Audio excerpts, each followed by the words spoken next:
I'm Ty Levine, and I'm alongside Gavin Rothenberg today from Out on a Limb. And today we're going to be talking about Taxi Driver, our sixth ever movie review. And you know the deal, heavy spoilers ahead. So if you haven't seen Taxi Driver, turn off your radio station. But we're just going to get into it. We start off with our viewer experience. Gavin, what was yours?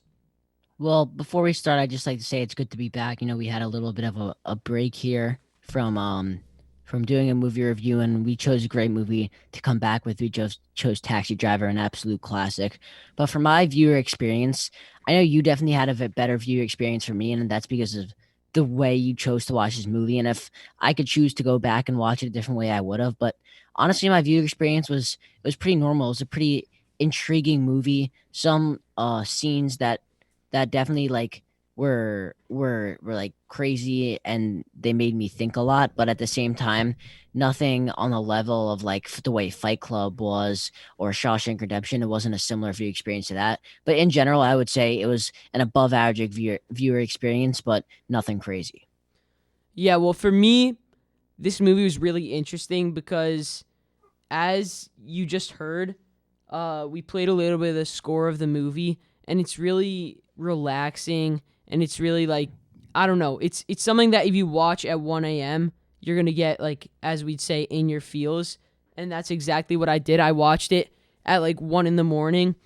The soundtrack and the visual scenery of like it depicted like New York City in the 70s so well. Like the scene was just so relaxing, even though it's known as a violent movie. It was kind of just an indescribable feeling of like relaxation, and it was almost like it's so hard to describe. It was such a good feeling. Travis, the main character, is like a lonely guy in his life, and when you're watching it alone at 1 a.m., you almost empathize with him, and it was really cool, my experience with the movie. Now, as we always do here on Out on a Limb, we're gonna have certain categories that we score, um, and we're gonna add up those total points and have a final score. But the first category we have is the story. So, how interesting the story is, how it's told, sort of just the plot in general, but sort of the specifics to the plot as well, and the creativity within that. And this is out of 15 points. And to start out, the first thing that I wanted to talk about that I noticed from the movie after was the perspective. So throughout the entire movie, we really are just seeing it from the perspective of Travis himself. And at least with myself and all the other people I've talked to that have watched the movie, we grow to like Travis and understand him as if we could relate to him and see him as similar to a lot of other people in society, but really he's not a protagonist or a hero. And a lot of the things that we did think happened didn't actually happen. Yeah, well, this movie to me, and a lot of people draw this comparison, it's really similar to Joker with Joaquin Phoenix, which came out 2 years ago.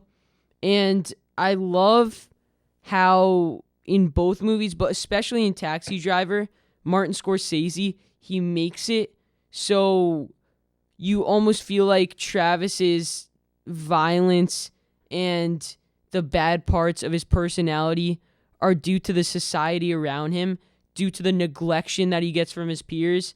And I love that part. I love how, even though Travis on the surface, he's a murderer, he's a racist person, but you learn from his perspective that those horrible traits that he has aren't because of him in his heart. It's because of the people around him treating him so poorly. Yeah, I sort of looked at it a little bit differently. Those attributes of violence and racism, which were true, really kind of went under my nose as I first watched it because I was so invested in his progression about what he was going to do with Betsy, about what was going on, that I didn't really realize the flaws that he had as a person. And I think it has a good job of connecting that as well as with what you were saying about society, about how he is likely a war veteran from Vietnam, and how his welcome back to society was nothing how it like a normal veteran should be, and that causes a lot of his his misconceptions about society. But one example that I like that I wanted to talk about sort of a misconception that we had as viewers is that from our point of view, it seems like he did have a chance with Betsy when he first took her out, and she sort of just blew him off after the one date they had. But when you really look at it in a bigger picture or perspective,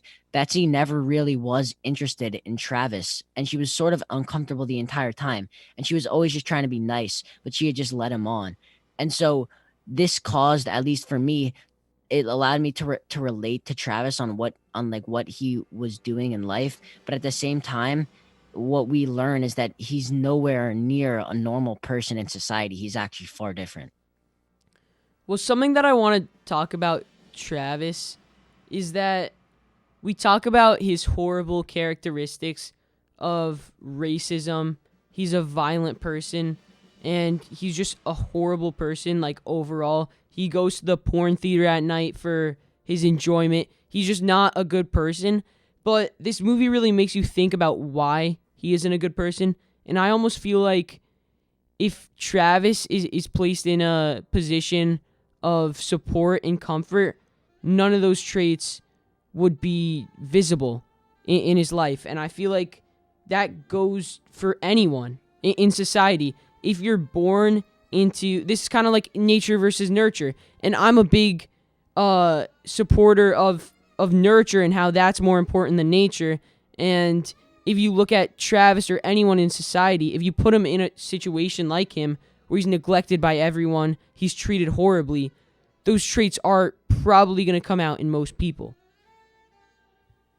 Yeah, I think in that way it definitely does relate to the Joker. And another thing about the story that I thought was interesting was the big turn. So the scene where Martin Scorsese himself is acting and talks about how he's going to kill his wife.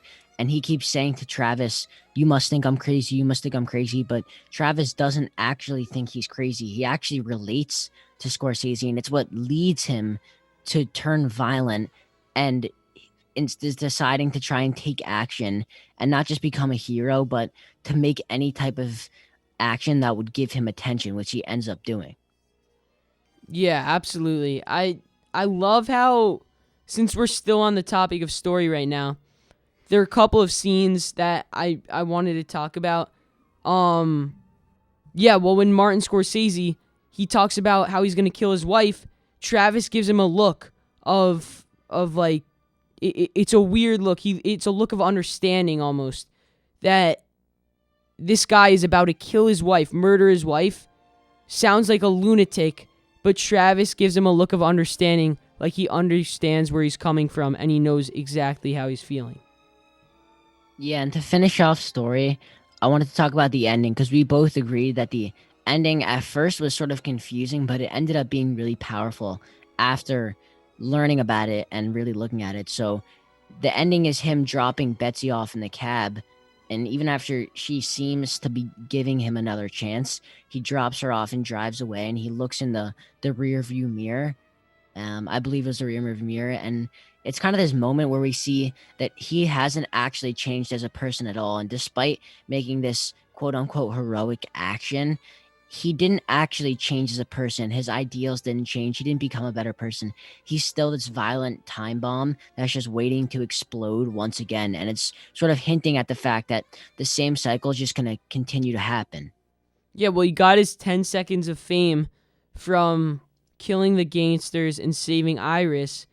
But after that, what happens? It's just a repeating cycle. And it's just, we'll get into this even in more depth later because it's kind of about the message and theme of this movie. But it shows how flawed society is, that people who are vulnerable and mistreated, they are brought, they like come to do these horrible actions because that's the only way they'll receive attention from society. And then after they receive that attention, society completely forgets about them, which probably brings them to an even lower place than they were in the first place. And it's just this whole movie. It's not a critique on Travis Bickle. It's a critique on society, and that's why I like it so much. Yeah, so for the story for me, I gave it a 14 out of 15. I thought it was all around really, really good, but I don't think it did enough for me to give it a perfect score because knowing our out on a limb rules, you can only give a category a perfect score is if it's the best or tied for the best that you've ever seen. And for story, this is not the best story I've ever seen. Yeah, I agree. I gave it a 14.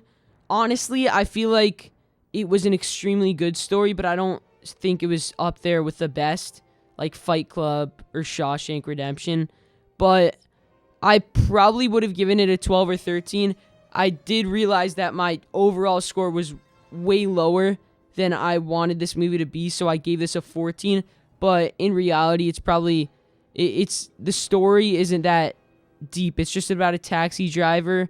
Like conceptually, it's not that deep. It's about a taxi driver who saves an underage prostitute, and that there's not that much to it. But then when you look at the characters, the character development, the symbolism, the themes, the directing and production, that's when the story evolves into something better. But conceptually, it isn't anything spectacular. But I'd still give it a 14 out of 15. So for the next category, we've got characters and character development, as you talked about. And we decided to make this one out of 25 points because we felt like this was such an important aspect to the movie because it really is all about this main character, Travis Bickle.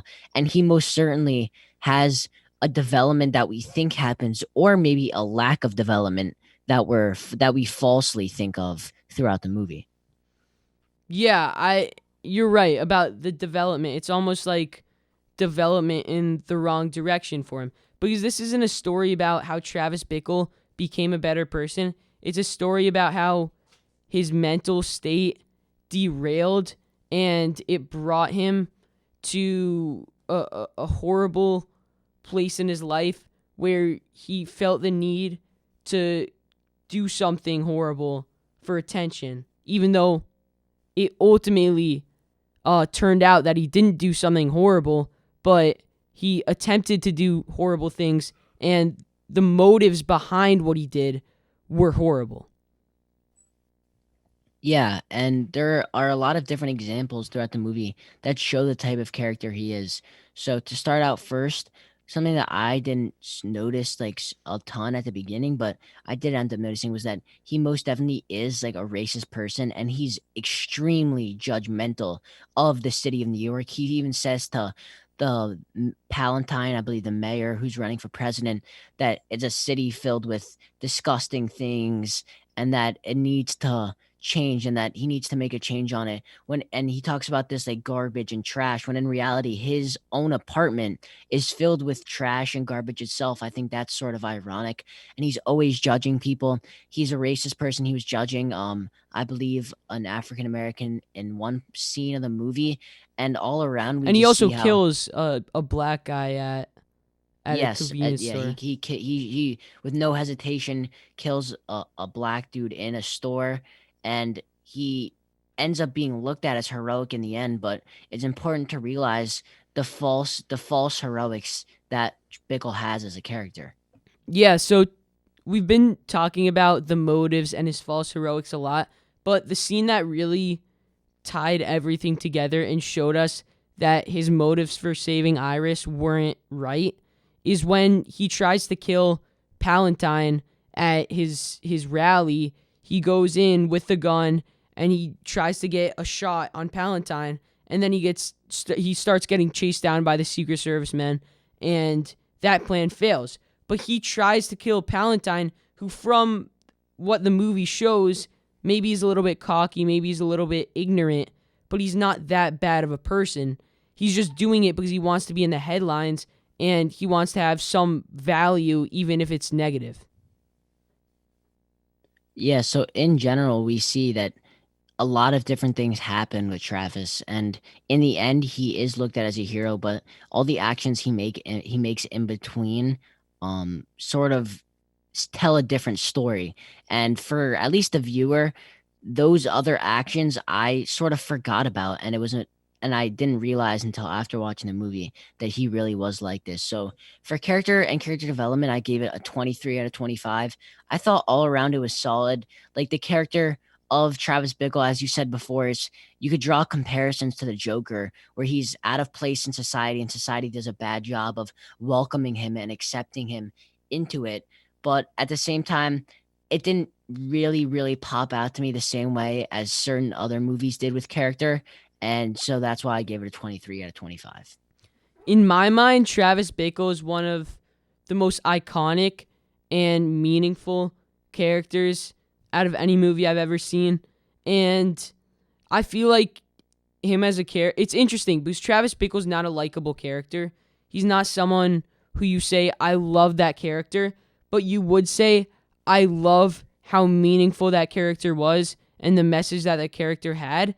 And the story of Travis and his mental state just going down the drain and him doing that violence, saving Iris, but for the wrong reasons. He's just such a complex character, and I feel like he's up there with the best of them in film, like any film ever. So I gave characters and character development a 24 out of 25.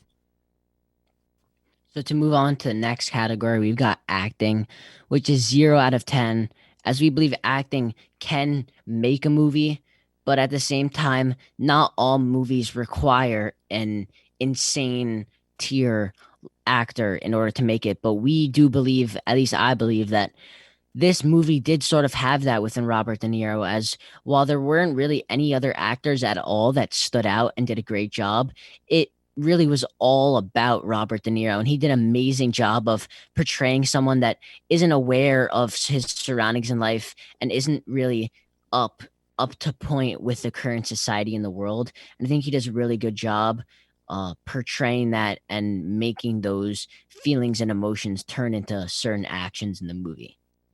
Well, there are a couple things that he did really well. First of all, he completely transformed his body. The way that he transformed his body to make himself insanely emaciated, and just the like his face was so skinny, just he looked like he was not well. And also a lot of his mannerisms, which a lot of actors do not do, he just, you really believed that he was a mentally ill, lonely person in this movie, and I loved how he did this. Also, something to note is that Robert De Niro accepted the role for Taxi Driver before Godfather 2 was released, and he won the Oscar for Best Supporting Actor for that. So midway through the filming of Taxi Driver, when he came into Taxi Driver as an unknown actor, pretty much, very little reputation, Godfather 2 was released, and he became like the face of the movie universe, and he was one of the most famous people in America. But instead of being like annoying and trying to renegotiate his contract to get more money for Taxi Driver, he stayed humble, he completed the film, and it's arguably his best performance ever. Yeah, something I just wanted to note, not super related to the movie, but it feels like a lot of movies like that, the ones where people just stay true to it and focus on making the best movie possible are what's best. For example, Shawshank Redemption, we know as it first was released, did not have good reviews from the box offices whatsoever. A movie we watched, Whiplash, had an extremely small budget, and yet now it's remembered as one of the greatest movies of all time and probably the greatest music movie of all time. So I think we give a lot of credit to Robert De Niro and his commitment to the role and what he did. So I gave it a 9 out of 10 on acting because I didn't think that it was on the level of Shawshank Redemption or of Fight Club. We use those two examples a lot because really those are my two favorite movies, and I feel like they reach that upper tier in every single category. But Taxi Driver, I think Robert De Niro did a great job, so I gave it a 9 out of 10. I also gave it a 9 out of 10. I'm saving my 10 out of 10 for acting. I haven't given any movie a 10 out of 10 for acting yet. I'm saving it for either Dark Knight with Heath Ledger. I don't believe I've used a 10 either. Yeah. I think Fight Club and Shawshank both were better acting than this movie, but neither like really made my mind blow. Maybe Fight Club is close to a 10, but I don't believe I gave it a 10. In my opinion, Taxi Driver is a step above those two because I love how De Niro it was pretty much his movie. He dominated the screen time. It was like Joker. It was his movie, and pretty much the success and the meaning of the movie was up to him. It was in his hands. And I didn't give it a 10. I'm saving it for There Will Be Blood with, spoiler alert, There Will Be Blood with Daniel Day-Lewis will be doing soon. And that will 100% be a 10 for me on acting. But going back to what I was saying, Martin Scorsese, he gave this movie to Robert De Niro, and he let Robert De Niro do pretty much whatever he wanted with it. And that's what made this performance so good, because the movie wouldn't be nearly as good without him. And also, there are moments in the movie where that is evident. The most famous quote from Taxi Driver, when he goes, "You talking to me? Who you talking to me?" Was that a good impression, Gavin? You talking to me? Yeah, that scene, he completely improvised that scene. That wasn't in the script. So that just shows how this movie, you got to give De Niro so much credit for making this movie the movie it is, and is just one of the best performances of all time, in my opinion. So you talked about Scorsese lightly there. And moving on to the next category, we've got production and directing, which is really all the work of Scorsese and everything he did. And Ty, I know you're a huge fan of what the production and directing was. So just to go into it, the production and directing is the casting. Like we said, with me and Ty, we both loved the casting of Robert De Niro in this movie, the music, the visual, sort of the set of the movie. And to start out with the music, that is something that I find extremely important. I just wanted to put that out there. Something that made Fight Club my favorite movie of all time was, I think, that outro song was one of the best, like the best music I've listened to in a movie. And what makes music so important in movies is that it makes the viewer feel part of the movie and feel certain emotions that you would normally wouldn't feel if there was no music. And I really liked, as we played it for the intro, the music that was going on throughout Taxi Driver. As you said, it's meant to sort of get you in your feels. That jazz music and the visuals all together does do a great job of making the viewer feel invested. Yeah, I feel like the music in this movie is so good. Just the setting, the scene is literally, it's so perfect. They perfectly show they perfectly, it's like they encapsulate the life of New York City in the 70s perfectly. It's the best representation I've ever seen of a time period, and it was shot in New York City. The music was so accurate for the time. It just, even though I never lived there, it was almost like it completely brought me back to that time, and I felt like I was living in that time. And the music is just so, like it puts you in, it makes you feel some type of way. I can't explain it, but if I'm ever feeling like sad or I'm stressed out, I guarantee that this music would calm me down and make me feel better. I just can't. It's amazing. And another thing that goes into production and directing that I really love, that I actually noticed in a video that I was watching about the movie, is that Scorsese wasn't meant to be in the movie, but the actor for the person in the car that told Travis he was going to kill his wife didn't show up on the set. So Scorsese himself played the part.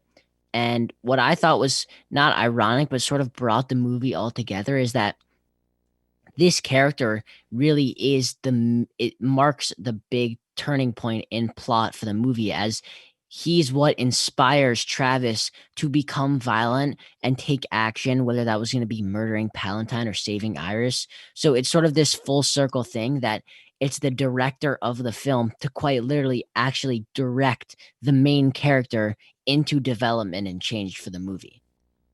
Yeah, also, we talk about Martin Scorsese, just a brilliant directing performance from him. He was 34 years old when this movie came out. He's 34 when Taxi Driver was released. That just blows my mind. A movie that complex and that deep for someone so early in their career, for De Niro and Scorsese both at the very beginning of both of their legendary careers. I got to give it bonus points because they were both so young and it was so early in his career. And for that reason, for the music, for all of those factors combined, I gave it a 10 out of 10. I thought that the production and the directing of this movie was as good as it gets. Yeah, I gave it a 9 out of 10. I think you definitely enjoyed the music and visuals more than I did. And it's not to say that I didn't, but like we said before, you watched it at 1 a.m. in the dark, and that most definitely had a bigger impact on it than it had for me. So I gave it a 9. I thought it was very good production and directing, but it was not top tier yet for me. Yeah. All right. Let's talk about some symbolism. You really caught on to the symbolism a little bit more than I did. At first, I thought that this movie was symbolless. There were no symbols in it, but you kind of explained to me how there were some really meaningful symbols, and why don't you go ahead and talk about some of them? So to start out, the main symbol I think for this movie was this $20 bill. So if you look back and remember what happened in the movie, when Iris first gets into Travis's cab taxi car, she's immediately pulled out by Sport, and Sport throws Travis this crumpled up $20 bill and tells him to keep quiet about it. And Travis just stares at the bill and he has it with him. And I think this symbolizes the corruption of the city that he constantly hates, about how everyone can sort of be bought no matter who they are. And he it's a reminder of him that this city is not perfect and it's super corrupt, and he's mad that he even has the money in the first place. And then when Travis goes to actually visit Iris, when he does go to visit her, he pays for the visit with the same money, sort of to bring it this full circle, this full circle thing. He returns it back to Sport, who's the one that gave it to him, and that's his first step in becoming Iris's liberator. So it kind of represented uh Travis's view on what this city was like, how it was filled with corruption and crime and bad people, and how there was really no getting away from it. Well, I love how you talk about um Travis's view on the city and just how the city's depicted in general. And I feel like that's really significant to what Scorsese was trying to do with this movie. Travis Bickle isn't that significant. I feel like he's more of a means, like a mean of communicating the message of this movie than him himself being the message, because he's just one of these bad people that he brings up, that he mentions to Palantine when he's in the car, when he's driving Palantine to the movie theater. I think he talks about how the city's filled with horrible people, it's dirty, it's a bad place, but he's just one of those people. And the $20 bill showing the city's corruption, and like how anyone can be bought, anything, it just shows the corruption of the city.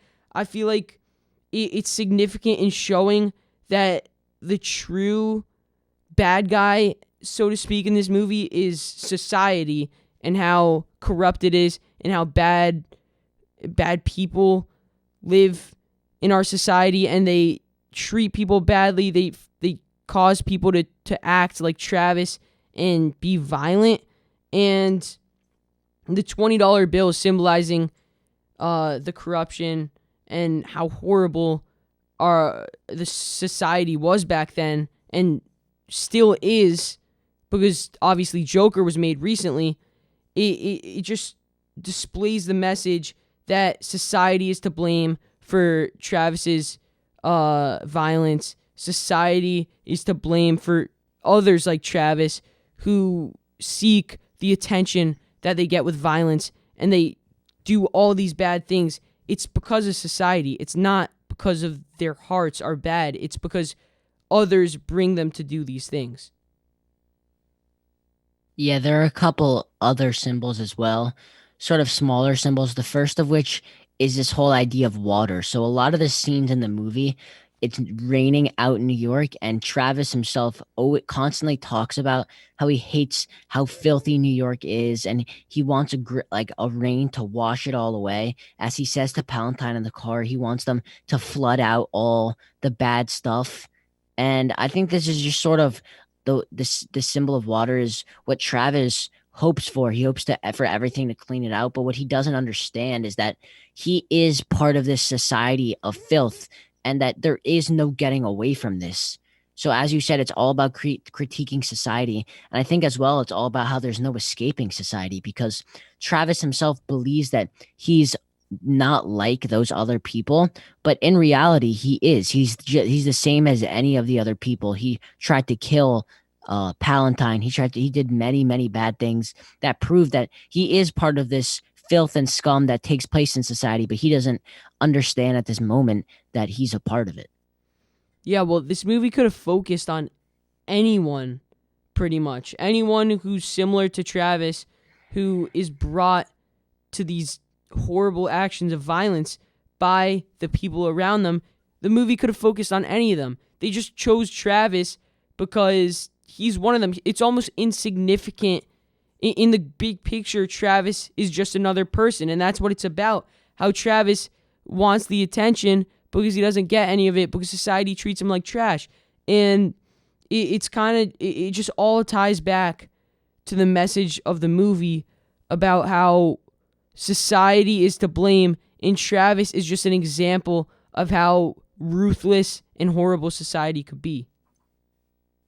And then one final symbol that I want to talk about, which isn't super important, but I feel like these small things are what make a movie so great. Things that go under everybody's head that they don't realize until they see a video on it, or they look something up about it, or they even rewatch the movie and now notice it. But as we know, Travis is supposedly a Vietnam War veteran. So he was in the Vietnam War and he came back and clearly was never really the same person. And he was sort of messed up mentally. He never really talked to his parents a lot after the fact.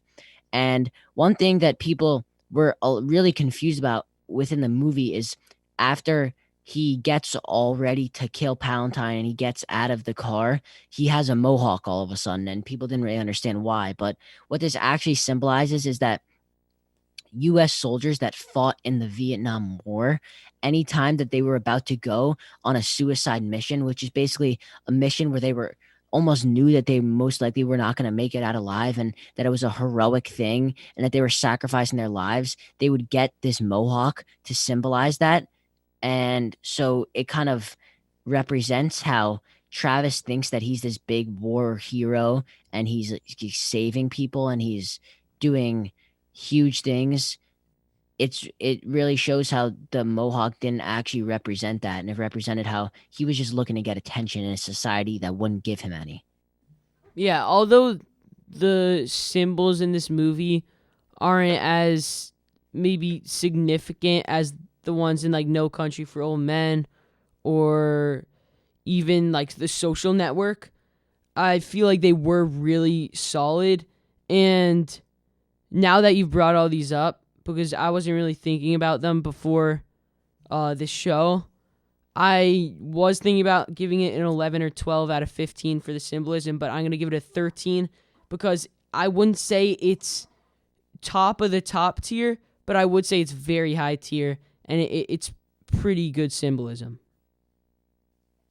Yeah, I gave the symbolism a 13 out of 15 as well. Part of me wants to give it a 14, but at the same time, I think it's just because we've compared it to so many other great movies that are just filled with symbols. I think maybe the best movie with symbols so far that we've watched might be Shawshank, but it could also be Parasite. I think Parasite had a lot of great symbols that represented what society was like.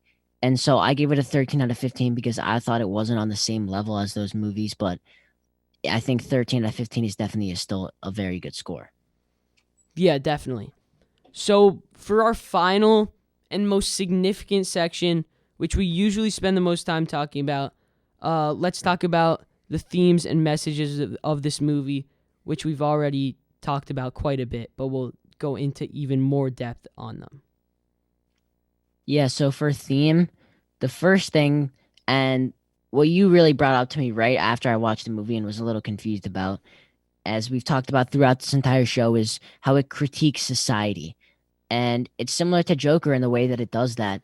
It places this person that is clearly not fit for society and clearly is not like everyone else, and he's just neglected and he's not focused on, and people don't pay any attention to him whatsoever until he decides to take action. And while his first motive was to try and kill the politician, in which he would have been looked at as a crazy person, as a criminal, as an awful person, he isn't able to do that. So instead, he he looks to save Iris, or not even just save her. He wants to fight these gangsters because he just wants to make some sort of action. And because he saves her, society makes him a hero and they give him the attention because he succeeds.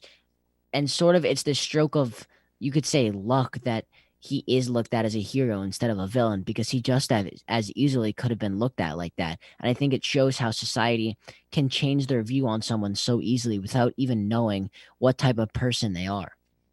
Yeah, well, it kind of talks about it kind of shows the shallowness of people just in America. So Travis is neglected, he's treated horribly, he has a horrible life and no friends. And then he decides to kill someone, and then he's regarded as a hero. And then he's forgotten, and then the same thing happens again. And it just shows how almost dumb and immature people are. And well, that was a little bit harsh, but it's true. People, they'll idolize and they'll give people 10 seconds of fame when that high is just unrealistic for them to achieve again, and then they go down into the depths and it's even worse than it was before. And it shows how like people are immature. People shouldn't value like someone doing something cool, making the news, over someone's character, or and just treating people with kindness regardless of who they are.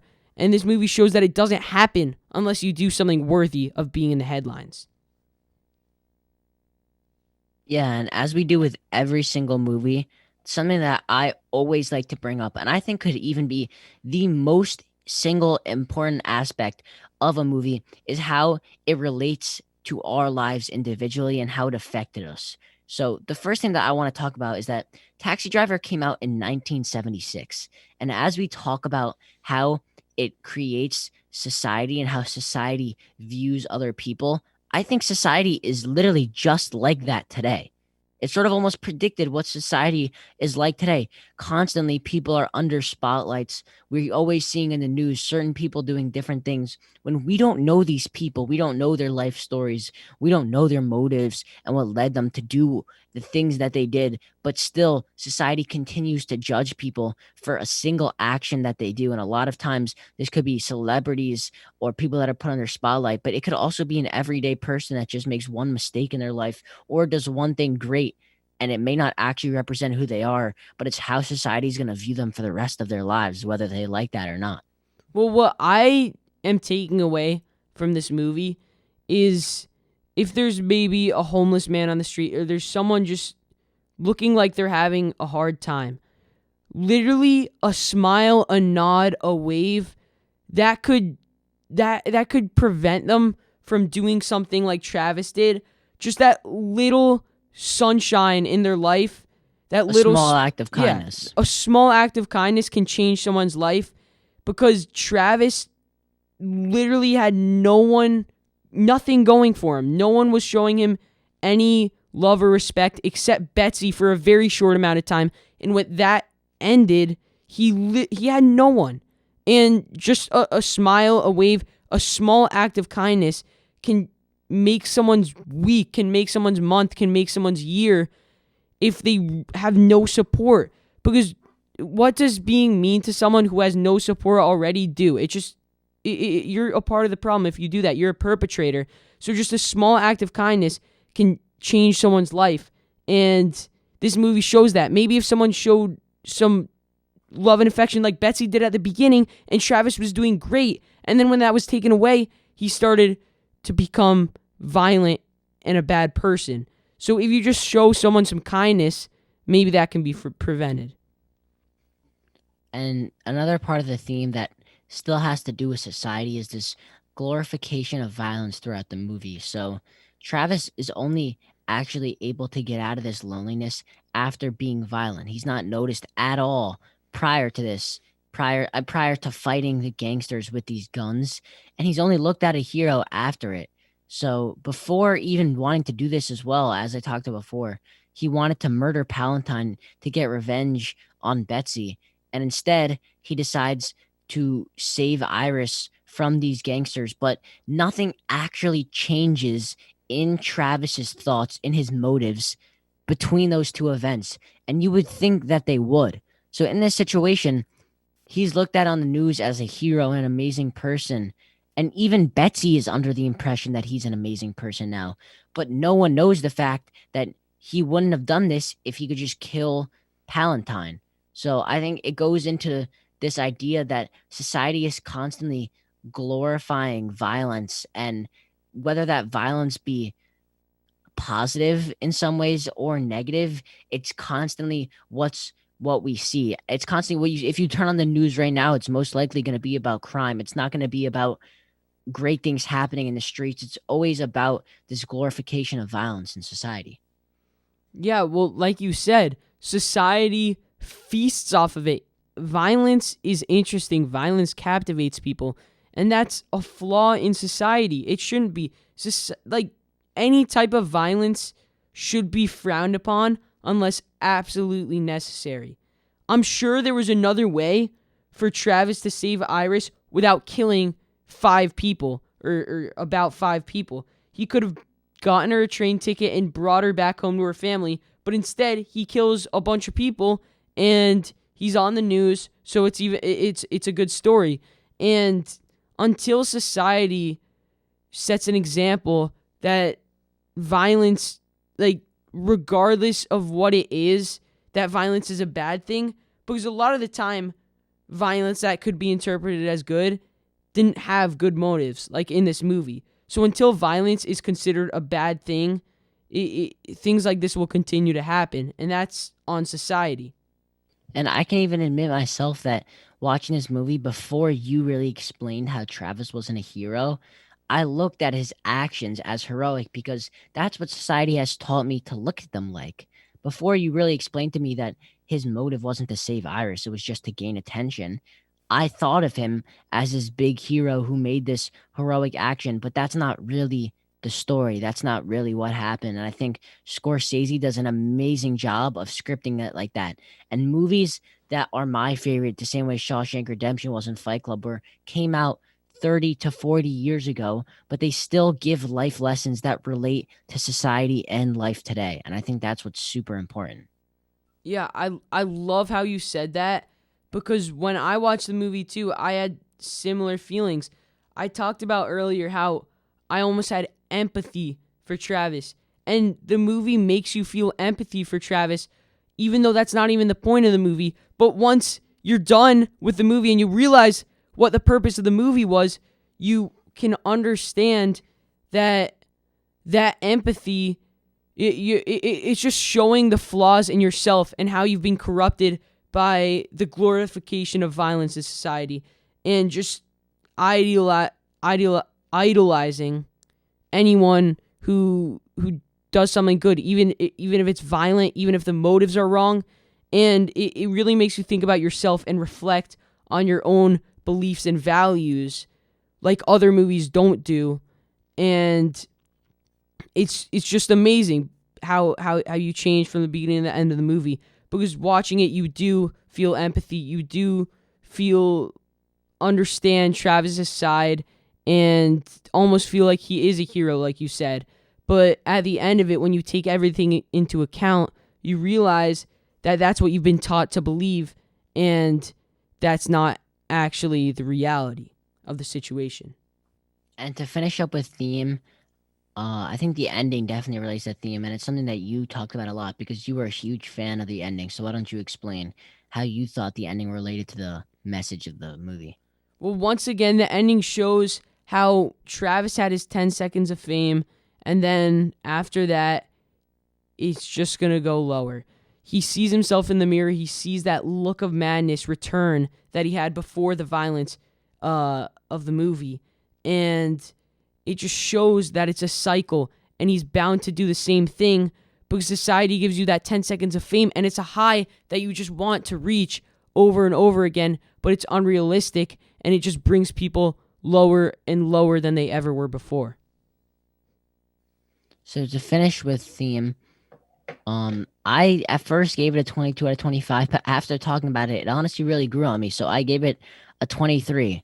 I think what I really like about a lot of these reviews is that they all send different messages. For example, Parasite was really all about being fortunate to be in your social class and being aware of other people. For Shawshank, it was about not the American dream, but dreams in general, and about how hope can create motivation to do great things. And Fight Club about how making the most of your life. And I think this movie does a great job. And I think it does an underrated job, maybe an even better job of telling the tale of society over the movie Joker. And Joker is one of my favorite movies that I've ever watched. But at the same time, I think Taxi Driver does an even better job because instead of being portrayed as this villain, which Joker is, Travis is portrayed as a hero, even though he's really the same way that the Joker is. They're very, very similar characters. They just make slightly different decisions, and that completely changes the way society looks at them. So I gave it a 23 out of 25.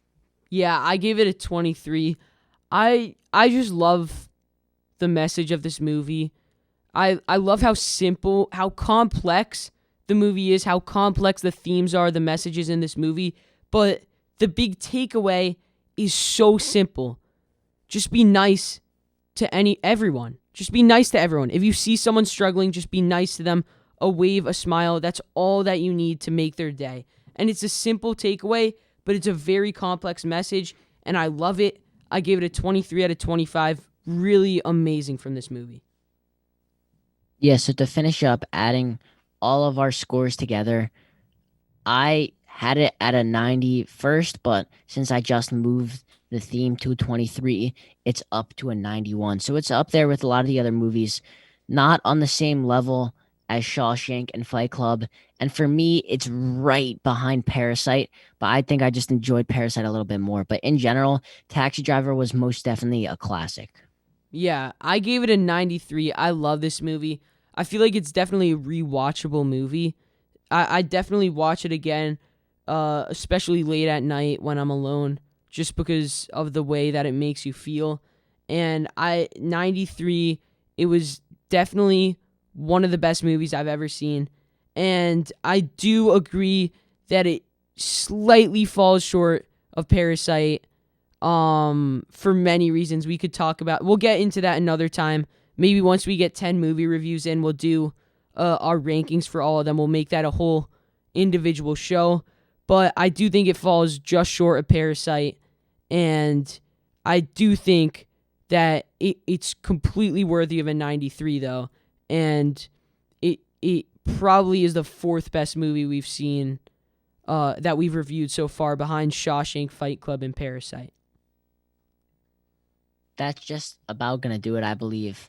Here on Out on a Limb, we hinted at what we may be doing in the next coming weeks.